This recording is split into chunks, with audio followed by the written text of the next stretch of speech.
மாவட்டம் பல்லடம் அருகே உள்ள பச்சாபாளையத்தில் இன்ஸ்டாகிராம் காதலுக்கு எதிர்ப்பு தெரிவித்ததால் காதலியும் அவரது தாயும் அரிவாளால் வெட்டி படுகொலை செய்யப்பட்டுள்ளனர். நடந்தது என்ன என்பதை விளக்குகிறார் தொகுப்பாளர் அஞ்சலி. ஓவர் டு யூ அஞ்சலி. நன்றி வினோதினி. அதாவது இன்ஸ்டாகிராம் மூலயமா பழக்கம் ஏற்பட்டு அதன் மூலயமா நடக்கக்கூடிய பல்வேறு குற்ற சம்பவங்களை நம்ம தினம் தினம் பார்த்துக்கிட்டு தான் வரும். அந்த வகையில் நடந்த ஒரு சம்பவம் தான் திருப்பூர் மாவட்டம் பல்லடம் பக்கத்தில் இருக்கக்கூடிய பச்சாபாளையம் அப்படிங்கிற பகுதியில் பதிவாகியிருக்கு. இந்த சம்பவத்தில் என்ன நடந்துச்சு அப்படிங்கிறத நம்ம முதல்ல பார்க்கலாம். அதாவது திருப்பூர் மாவட்டத்தில் தாயும் மகளும் கொடூரமாக வெட்டி கொலை செய்யப்பட்டிருக்காங்க. இவங்க யார் அப்படின்னு பார்த்தோன்னா, அதாவது இந்த பச்சாபாளையம் அப்படிங்கிற பகுதியில் வாடகை வீட்டில் குடியிருந்துட்டு வரக்கூடிய பழனிசாமி, இவருடைய மனைவி தனலட்சுமியும் அதே போல் அவருக்கு இருக்கக்கூடிய ஒரு மகளான பூவரசி, இவங்க 2 பேரும் தான் கொடூரமாக கொலை செய்யப்பட்டிருக்காங்க. பூவரசி அப்படிங்கிறவங்க கல்லூரி படிப்பை முடிச்சுட்டு தனியார் நிறுவனத்தில் வேலை செஞ்சுக்கிட்டு வந்திருக்காங்க. இதற்கிடையில் என்ன ஆயிருக்குன்னா, இன்னைக்கு காலையில் இவரோட அதாவது பூவரசியோட அப்பா அவர் வேலைக்கு போயிருக்காரு. வீட்டில் அம்மாவான தனலட்சுமியும் பூவரசி இவங்க 2 பேரும் மட்டும் வீட்டில் இருந்திருக்காங்க. அப்போ அந்த நேரத்தில் எதிர்பாராத விதமாக ஒரு மர்ம நபர் அவங்களோட வீட்டுக்குள்ளே புகுந்திருக்கார். புகுந்தவர் உடனடியாக அவர் கூடவே கொண்டு வந்த அருவாளால் 2 பேரையும் சரமாரியாக வெட்டியிருக்காரு. இந்த வெட்டு சம்பவத்தில் 2 பேரும் சம்பவ இடத்திலேயே உயிரிழந்திருக்காங்க. என்னடா இப்படி ஒரு சத்தம் கேட்குது, ஏன்னா இவங்க 2 பேருடைய அலறல் சத்தம் கேட்டவுடனே அக்கம் பக்கத்தினர் ஓடி வந்து பார்த்துருக்காங்க. அப்போ பார்த்தா 2 பேரும் ரத்த வெள்ளத்தில் கிடந்ததை பார்த்து அதிர்ச்சி அடைஞ்சிருக்காங்க. என்ன நடந்தது அப்படின்னு சுதாரிக்கிறதுக்குள்ள அந்த இடத்துல இருந்து ஒரு நபர் தப்பி செல்ல முயற்சி செஞ்சிருக்கார்.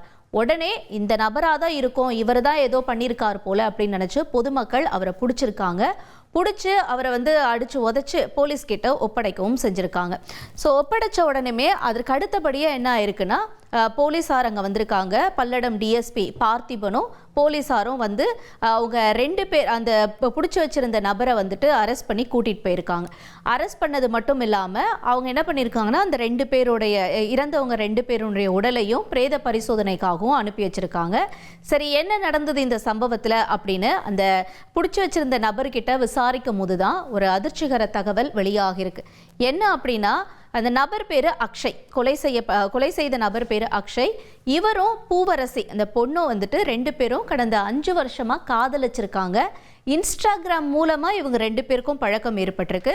அந்த பழக்கம் நாளடைவில் காதலாக மாறி இருக்கு.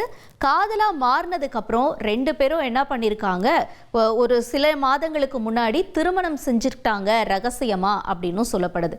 இந்த விஷயம் பூவரசியோட தாய்க்கு எப்படியோ தெரிய வந்திருக்கு. தெரிய வந்ததும் அவங்க என்ன பண்ணியிருக்காங்க, இல்லை நீ இனிமே அந்த நபர் கூட பேசக்கூடாது, அந்த பையன்கிட்ட நீ இனிமேல் பேசக்கூடாது அப்படின்னு சொல்லி பொண்ணை கண்டிச்சிருக்காங்க. கண்டிச்சதுனால இந்த பெண்ணும் என்ன பண்ணியிருக்காங்க, பூவரசி அந்த நபர்கிட்ட பேசுறதையும் நிறுத்திட்டு இருக்காங்க. நிறைய வாட்டி முயற்சி செஞ்சிருக்காரு அக்ஷய் அப்படிங்கிற நபர். ஆனால் பூவரசி கிட்ட பேச முடியல அப்படிங்கிற அந்த ஏக்கம் அப்படிங்கிறது நாளடைவில் அது கோபமாக மாறி இருக்கு. அடக்க முடியாத ஆத்திரத்தில் என்ன பண்ணியிருக்காரு, நேராக பூவரசியோட வீட்டுக்கு அங்கே வீட்டில் இருந்த அவங்களுடைய தாயும், அவங்க தானே பேச வேணான்னு சொன்னாங்க, அதனால அவங்க தாயையும் காதலிச்சு கல்யாணம் பண்ணிட்டு இப்போ அம்மா சொன்னாங்க அப்படிங்கிறதுக்காக பேசாமல் விட்ட இந்த பூவரசியான காதலி 2 பேரையும் கண்மூடித்தனமாக அரிவாளால் வெட்டி கொண்டு இருக்காரு.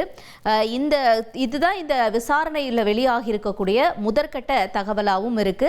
அதே நேரத்தில் இப்போ 2 பேரையும் நான் ஆத்திரத்தில் தான் கொன்னுட்டேன் அப்படின்னு சொல்லி ஒரு வாக்குமூலமும் கொடுத்துருக்காரு. தொடர்ந்து இந்த நபரை அரெஸ்ட் பண்ணியிருக்காங்க காவல்துறையினர். அரெஸ்ட் பண்ணி இப்போ அவர்கிட்ட மேலும் விசாரணை நடந்துட்டு வருது அப்படின்னும் சொல்லப்படுது. இன்ஸ்டாவால் ஏற்பட்ட ஒரு பழக்கம் அது காதலா மாறி ரகசிய திருமணமாகவும் மாறினதுனால இப்போ 2 உயிர் பறிப்போயிருக்கு அப்படிங்கிறது தான் இந்த சம்பவம் நமக்கு உணர்த்துது.